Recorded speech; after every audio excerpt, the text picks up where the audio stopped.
이번 생에 남을 위해서 베풀지 않고 보시하지 않고 욕심으로 아끼고 인색한 삶을 살아간다면 그 탐욕의 힘에 의해서 다음 생에는 복 없는 삶을 살아가게 됩니다 라고 부처님께서 법문을 해줍니다.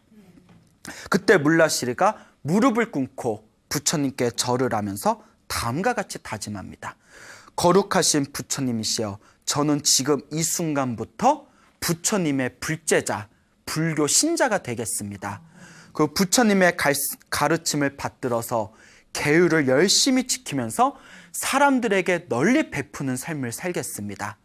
복과 선업과 공덕을 짓는 삶을 살겠습니다 라고 부처님 앞에서 서원을 세웁니다. 그때 부처님께서 다음과 같은 개송을 설하십니다. 어리석은 사람은 내게 재산이 있다, 내게 자식이 있다, 집착을 하며 애를 태운다. 하지만 자기 자신도 스스로 의지처가 될 수 없는데 하물며 어찌 재산과 자식이 의지처가 될 수 있겠는가. 그러면서 부처님께서는 이 세상의 진정한 의지처는 재산이 아니라고 했습니다. 왜? 재산도 언젠가는 흩어져서 사라지고 아무리 많이 모아놓아도 이번 생에는 행복하게 그 재산으로 살 수 있을 것 같아도 죽은 뒤에는 가져갈 수 있다 없다? 가져갈 수가 없습니다. 아무리 자식을 잘 키워도 결국 내가 죽은 뒤에는 그 자식과 영원한 이별을 할 수밖에 없습니다.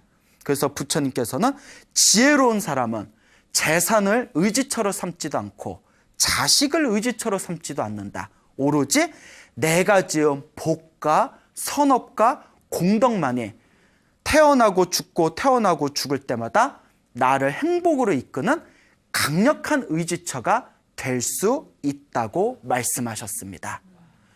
우리도 한번 스스로 점검하고 되새겨봐야 됩니다. 내가 과연 지금 이 순간 복을 짓고 있는지, 혹시 탐욕 속에서 인색하게 살고 있는 건 아닌지, 그리고 내가 다음 생을 위해서 얼만큼 선업의 공덕을 짓고 있는지 끊임없이 스스로 점검하는 불자가 되어야 합니다. 부처님께서 이 탐욕의 무서움에 대해서 말씀하신 경전의 내용들이 굉장히 많습니다. 그 중에 하나를 또 소개하자면, 그 부처님 당시에 어느 논을 경작하는 농부가 있었다고 합니다.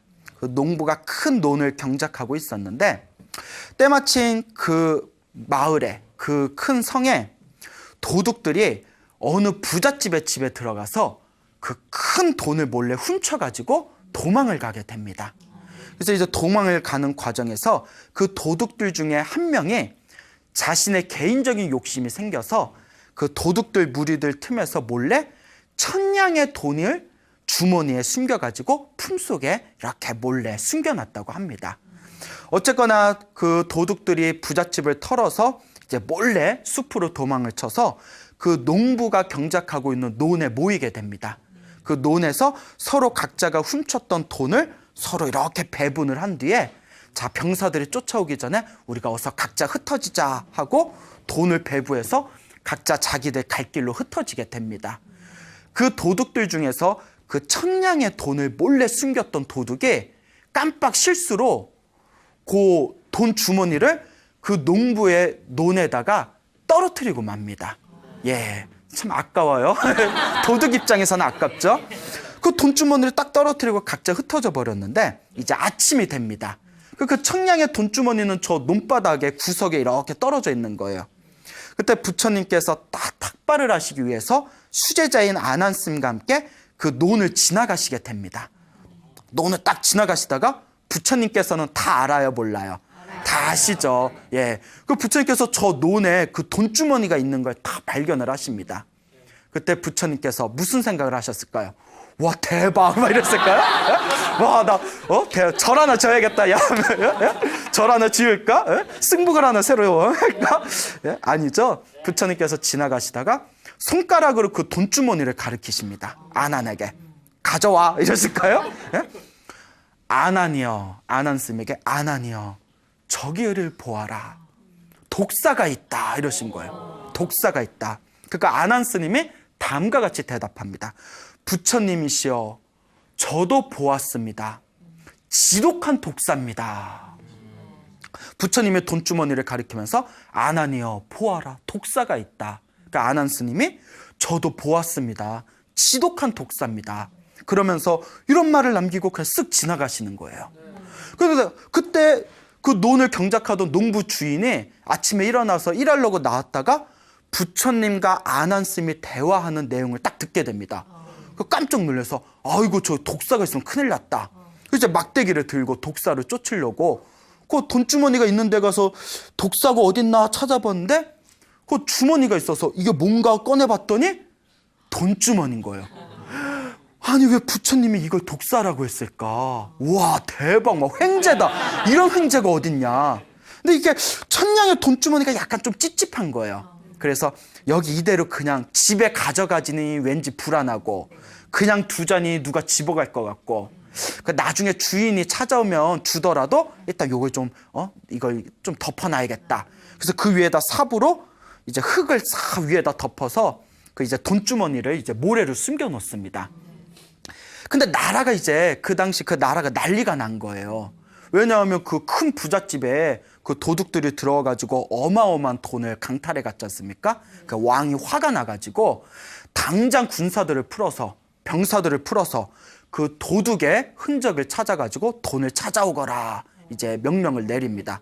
그 병사들이 날이 밝은 뒤에 도둑들의 발자국을 찾아서 흔적을 찾다가 어디까지 왔을까요? 그 논에까지 왔습니다. 논에 왔더니 저게 뭐가 두툼하게 이제 흙더미가 보이잖아요. 그러니까 이제 스멜이 이상한 거예요. 네? 네? 냄새가 이상해. 그래서 이제 흙을 딱 파봤더니 돈주머니가 나온 거예요. 그러니까 영락없이 누가 누명을 써요? 농부가 누명을 쓰게 됩니다. 그 농부가 자기는 결백하다고 여기 떨어져 있는 거 누가 집어갈까 봐 일단 흙으로 덮어놓은 거라고. 아무리 자기의 결백을 말해도 믿어요, 안 믿어요? 안 믿죠. 그 병사들이 막 매질을 하면서 때리면서 구타를 하면서 이 도둑놈이 말만 많구나, 주둥아리만 살아가지고 자기가 몰래 숨겨놓고 어딜 우리 속이려 드느냐. 그리고 매질을 하고 구타를 해서 왕 앞에 데려갑니다. 근데 이제 왕은 농부의 이제 자초지종은 결백은 들으려 하지 않고 이제 병사들이 군사들이 이 사람이 범인입니다라고 고하니까 그냥 이 왕이 당장 사형에 처해라라고 명령을 내립니다. 그러니까 이제 억울하게 농부가 사형장에 끌려가잖아요. 사형장이 이제 막 끌려가니까 요 이제 병사들이 계속 이제 매질을 하고 뒤에서 욕을 하면서 이제 이 농부가 너무 억울한 거예요. 그래서 눈물을 펑펑 흘리면서 뭐라고 하냐면 이 농부가 다음같이 얘기합니다. 아나나 저기를 보아라, 독사가 있구나. 부처님이시여 저도 보았습니다. 지독한 독사입니다. 그것만 계속 읊조리는 거예요. 예? 그 왕의 부하들이 이렇게 사형장을 데려가는데 부처님이시여 저도 보았습니다. 예, 지독한 독사입니다. 아나니여 저기를 보아라, 독사가 있다. 계속 중얼중얼거리니까 너 왜 자꾸 부처님하고 아난 스님 이름을 자꾸 대내이냐? 무슨 사연이 있는 거냐? 그러니까 이 농부가 왕께 데려가 주시면 제가 자초지종을 설명하겠습니다 이러는 거예요. 근데 뭐가 조금 심상치가 않은 거예요. 그리고 왕의 부하들이 우리 왕께서 부처님의 신도인데 부처님의 신자인데 이 농부가 부처님이 어떻고 아난 스님이 어떻고 자꾸 중얼거리는데 이대로 죽여버리면 왠지 뭔가 느낌이 찝찝하다 싶은 겁니다. 그래서 이제 왕에게 가서 이야기를 합니다. 저 농부가 자꾸 부처님이 어떻고 아난 스님이 어떻고 독사가 어떻고 이러는데 그 이유를 모르겠습니다. 왕 앞에서 진실을 말하겠다 합니다 하니까 왕도 뭔가 심상치 않구나 싶어서 그 농부를 다시 불러드립니다. 너 왜 자꾸 부처님과 아난 스님의 이름을 들먹이는 거냐 했더니 이 농부가 그날 아침에 있었던 대화를 다 설명을 합니다. 그러면서 눈물을 펑펑 흘리면서 왜 독사라고 했는지 몰랐는데 이제야 부처님께서 저기 독사가 있구나라고 하신 뜻을 이제야 알겠고 아난 스님께서 참으로 지독한 독사입니다라고 하신 뜻을 이제야 알겠습니다 하면서 눈물을 펑펑 흘리더래요. 예, 정말 그 독사에게 잘못 물리면 어떻게 됩니까? 죽지 않습니까? 그 내 분에 넘치는 갑작스런 재물과 그 탐욕과 욕심이 독사의 독보다도 무섭다는 뜻이었던 겁니다. 부처님께서 그 얘기를 딱 듣는 순간 저 농부가 이 세상에서 가장 존귀하신 부처님을 목격자로 거명하였다. 그러니 이것을 자초지종을 확실히 알기 전에 사형을 시키는 것은 옳지가 않겠다. 그래서 바로 이 왕이 그 농부를 데리고 부처님이 계신 사원을 직접 가게 됩니다. 그 부처님께 삼배를 올리고는 오늘 농부가 있었던 그리고 농부가 증언했던 이야기를 다 들려드리면서 부처님, 이 농부의 이야기가 사실입니까? 라고 질문을 던집니다. 그때 부처님께서 고개를 끄덕이시면서 맞습니다. 그와 같습니다. 저 농부의 말은 사실입니다. 라고 말씀을 하십니다. 그리고 다음과 같이 말씀을 이어나가십니다. 왕이시여, 이와 같이 탐욕은 독사의 독보다도 무섭습니다. 그러니 지혜로운 자는 후회가 될 만한 행동을 해서는 안 됩니다. 라는 그런 법문을 이제 왕과 그 농부 앞에서 부처님께서 탐욕의 무서움에 대해서 이야기를 하십니다. 어쨌거나 누명을 벗게 된 농부는 이제 다시 부처님께 찾아가서 이제 감사와 사죄 인사를 올립니다. 그 부처님께 거룩하신 세존이시여 저에게 법을 설해 주십시오라고 청을 하게 되고 부처님께서 농부를 위해서 법문을 해주십니다. 그리고 그 욕심 많던 농부가 부처님의 설법을 듣는 순간 그 자리에서 깨달음을 얻게 되었다고 합니다. 탐욕이란 것은 정말 무서운 것 같습니다. 여러분, 로또에 당첨된다면 그 사람은 정말 전생에 복을 많이 지은 사람일 겁니다. 그렇죠? 네. 여러분 혹시 로또 지금 사고 계신 분 계시나요? 예? 인생 역전. 예? 당신의 인생 역전, 당신에게도 희망이 있습니다. 근데 이 로또에 당첨된다는 것은 굉장히 어려운 일이고 로또에 당첨될 수 있다면 굉장히 행복하거나 혹은 전생에 복을 많이 지었다라고 말할 만한 사건이기는 하지만 제가 인터넷에서 굉장히 재미난 자료를 발견하게 되었습니다. 외국에서, 미국의 로또는 우리나라하고 수준이 틀리다고 합니다. 막 수백억 대래요. 어마어마하답니다. 막 수천억 대도 받고요. 근데 이 미국의 복권 제도가 어마어마한데 역대로 수십 년 동안 어마어마한 복권에 당첨되었던 사람들의 살아온 인생을 조사한 결과 90% 이상이 결국은 굉장히 비참한 삶을 살게 되었다고 합니다. 아마 인터넷 치면 아마 바로 나오게 될 겁니다. 그러면서 미국에서 그걸 조사한 자료를 보고 많은 분들이 똑같은 생각을 가졌을 거라고 생각을 합니다.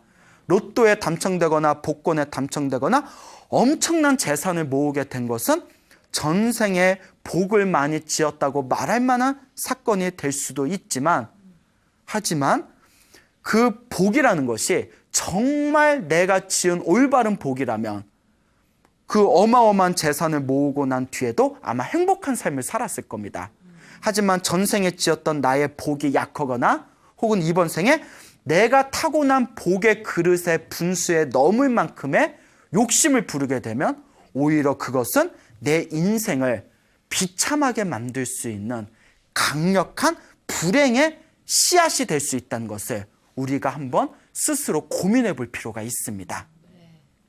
그래서 불교에서는 이런 이야기를 합니다. 어떤 분이 질문을 던져요. 스님, 복권에 당첨되면 굉장히 전생에 복을 지은 거 아닙니까? 예, 그렇죠. 근데 복권에 당첨된 뒤에도 그 스님이 보신 자료와 같이 행복한 인생을 꾸준하게 살지 못하고 복권으로 인해서 더 비참한 삶을 살게 된다면 그건 복을 지은 겁니까? 복을 안 지은 겁니까? 라고 질문을 던지는 분들이 있습니다. 불교에서는 이렇게 가르칩니다.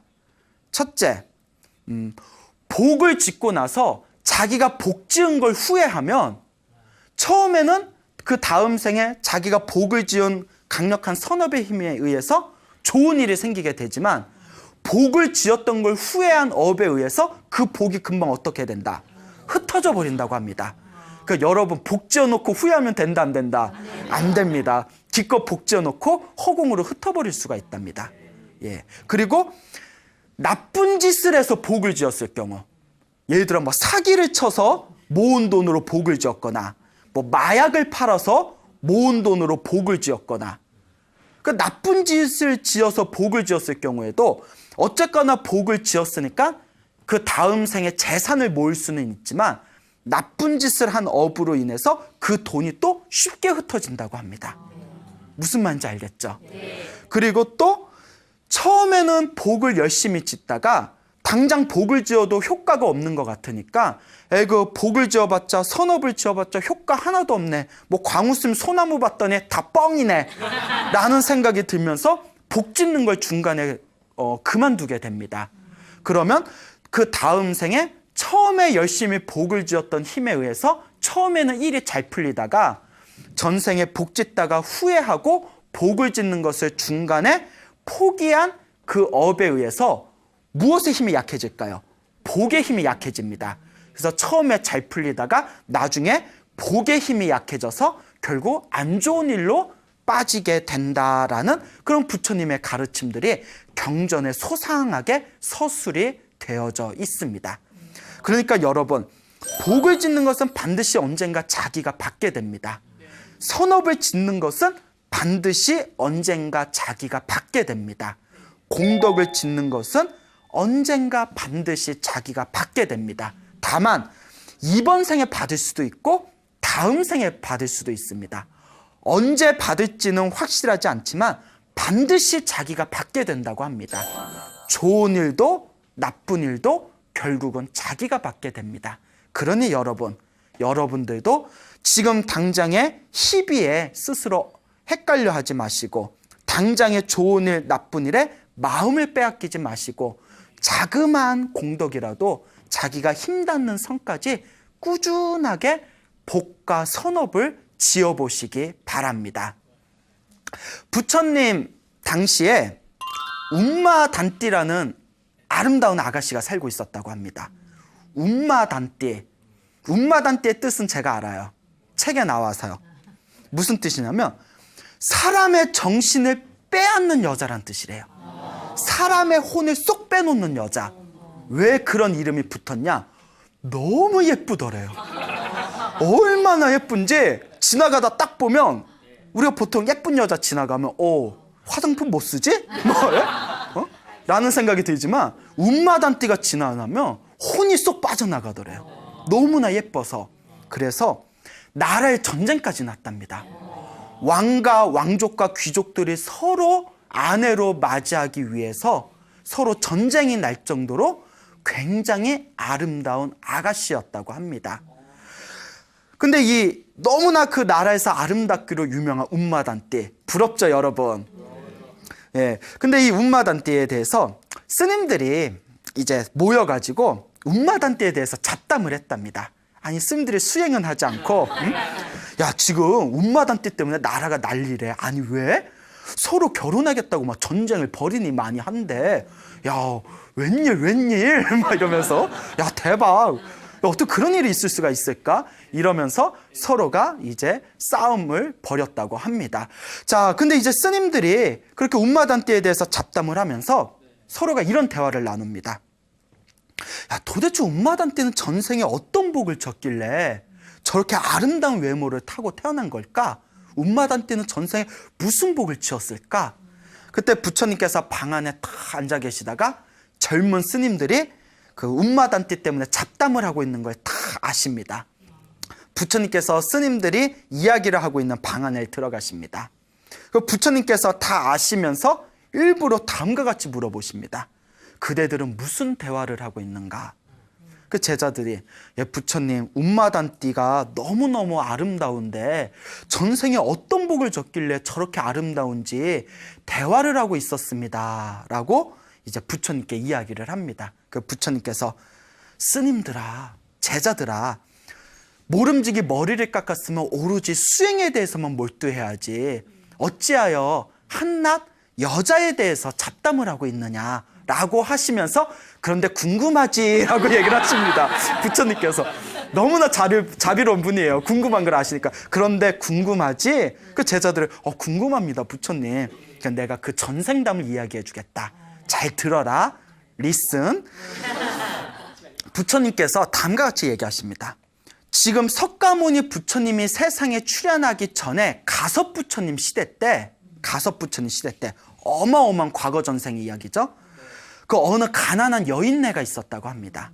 이 가난한 여인네가 너무나 돈이 없어서 이제 어느 집에 들어가서 종으로 3년을 살았다고 합니다. 종살이로 3년을 살고 차곡차곡 모아둔 돈으로 옷감을 하나 샀대요. 드레스를 하나 샀답니다. 그 옷이 어디에 있을 거냐면 그 마을의 큰 축제가 열렸을 때 자기가 입을 옷감을 하나 산 거예요. 3년 동안 돈을 모아서. 지금으로 치면 3년 동안 돈 모아서 명품 가방 하나 산 거예요. 예? 나 이거 나중에 어디 클럽 갈 때 이거 들고 가야지. 예? 명품 가방 같은. 그렇게 아주 그 아리따운 3년 동안 모은 돈으로 옷감을 샀는데 내가 이제 이 옷을 입기 전에 목욕을 깨끗이 해야 되겠다고 호수로 향했는데 호수에 들어가서 목욕하려는 찰나 저서 뭐 부시럭 소리가 들리는 거예요. 어머, 누가 나 훔쳐보는 거 아니야? 그래서 이렇게 봤더니 누구요? 하고 봤더니 웬 스님이 옷을 홀딱 벗고 앉아있는 거예요. 깜짝 놀라서 어머 스님 이러면 안 되죠. 어머 저 지금 옷 벗고 씻으려는데 스님 그거 옷 벗고 있으면 저 어떡해요? 이러시면 안 되죠 했더니 스님이 그런 얘기 하지 마시고 오해라고. 내가 오다가 내가 도둑들을 만나서 내가 스님이 돈이 없으니까 내가 입고 있는 승복을 다 벗겨갔다고. 그래서 내가 너무 창피해가지고 여기 옷가지도 없고 나무 틈에서 몰래 내가 지금 이렇게 나뭇가지로 몸을 가리고 있는 거니까 오해하지 마시고 가서 목욕하라고. 안 볼게 뭐 이랬겠죠. 목욕해요. 네, 안 볼게 뭐. 그러니까 너무 안타까운 거예요. 그러니까 그 3년 동안 종살이를 한 이 여자 종이 너무나 안타깝다가 문득 이런 생각을 합니다. 내가 어렸을 때부터 너무나 가난하게 살았고 뭐 우리 집은 가난했었고 뭐 이런 노래 있잖아요. 이렇게 가난한 부모 밑에서 옷 살 돈도 없어서 3년 동안 남의 종살이를 해서 겨우 옷을 샀다. 내가 이렇게 가난하고 힘들게 산 것은 아마 전생에 지어놓은 복이 없어서 그런 걸 거다. 그러니 이번 생에 내가 복을 좀 짓자 하는 그런 마음이 불뚝 일어납니다. 그때 고민에 빠져요. 그리고 결심을 합니다. 그 옷감을 스님에게 드려요. 야, 3년 동안 모아놓은 명품 가방을 스님한테 줬다 생각해 보세요. 쉽지 않죠? 네. 옷감을 다 스님한테 드리면서 스님 이거라도 좀 입으십시오라고 합니다. 그러니까 스님이 그 옷감을 이렇게 몸을 이렇게 해서 이제 스님께서 그 옷을 입습니다. 스님이 이렇게 옷을 입고 그 여법하고 그 점잖은 자태를 보고 이 여인네가 마음에 믿음의 힘을 일으킵니다. 자기도 모르게 막 감동이 밀려오면서 스님 앞에서 다 무릎을 꿇고 합장하고 다음과 같이 서원을 세웁니다. 거룩하신 스님이시여, 제가 힘겹게 3년 동안 모은 돈으로 제가 구입한 이 옷감을 스님께 보시하고 공양을 합니다. 이 보시하고 공양한 공덕이 있다면 세세생생 태어날 때마다 인간과 하늘 세계에서 부귀영화를 누리게 해주십시오. 그리고 사람으로 태어날 때마다 아름다운 절세미인으로 태어나게 해주십시오 라고 소원을 세웁니다. 그때 부처님께서 다음과 같이 말씀하십니다. 그때 자기가 모았던 그 옷감을, 모아두었던 돈으로 산 그 옷감을 스님께 공양하고 그와 같은 발언을 한 강력한 선업의 힘으로 움마단띠는 죽은 뒤에도 하늘세계에 태어나서 부귀영화를 누렸고 인간으로 태어나서는 사람의 혼을 쏙 빼놓을 정도로 아름다운 여인으로 태어나게 된 것이다. 이와 같이 보시와 공양의 공덕의 힘은 참으로 뛰어나다. 자기가 지은 업은 반드시 자기가 받는 것이다 라고 말씀을 하셨습니다. 여러분, 행복해지고 싶습니까? 네. 행복한 삶을 창조하고 싶습니까? 네. 복을 지으십시오. 선업을 지으십시오. 공덕을 쌓으십시오.